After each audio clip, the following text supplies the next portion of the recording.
In the year 70 AD, Jerusalem was sacked and burned to the ground by the Roman legions. Much was lost, but a scattering of written fragments survived, hidden for centuries in the wild deserts of Qumran.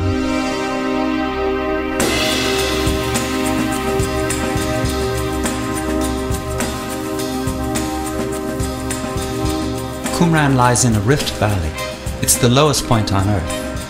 There's an inland sea there, a dead sea, where nothing grows. Its banks are caked with thick salt, and the caves there were the perfect place to hide treasure.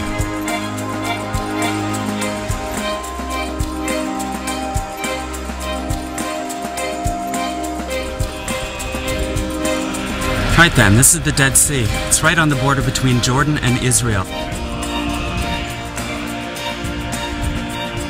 But it's most famous for what was found here in 1948. It was a Bedouin shepherd by the name of Mohammed Ahmed El-Hamid. His goats would climb up into the caves along the Dead Sea to escape the desert sun. One evening, Mohammed threw a small stone into one of the caves, hoping to chase his goats out. Instead, he heard the tinkle of breaking pottery. It was the greatest archaeological find of the century.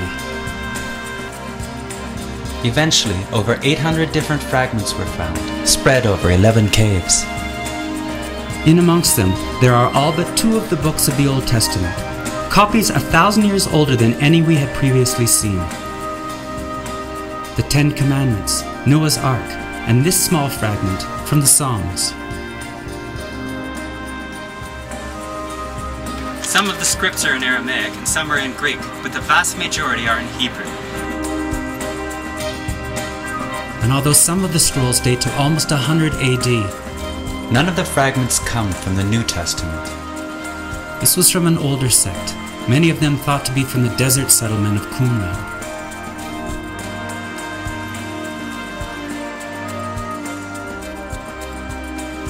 Behind me here is the Shrine of the Book Museum in West Jerusalem, which houses most, but not all, of the Dead Sea Scrolls. Even the top of this museum represents the ceramic jars that the Dead Sea Scrolls were found in. Over in Amman, Jordan, there's an even more interesting museum. Amongst the fragments there is one called the Copper Scroll. It actually had to be cut into pieces to be read. And the reconstruction behind it tells of 160 tons of gold hidden in 64 different locations.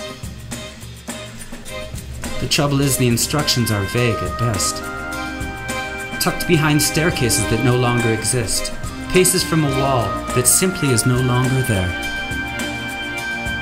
Very likely it's the treasures of the Second Temple, lost now for all time. And so the Dead Sea Scrolls still hold their secrets, 2,000 years after they were hidden in the caves high above Qumran.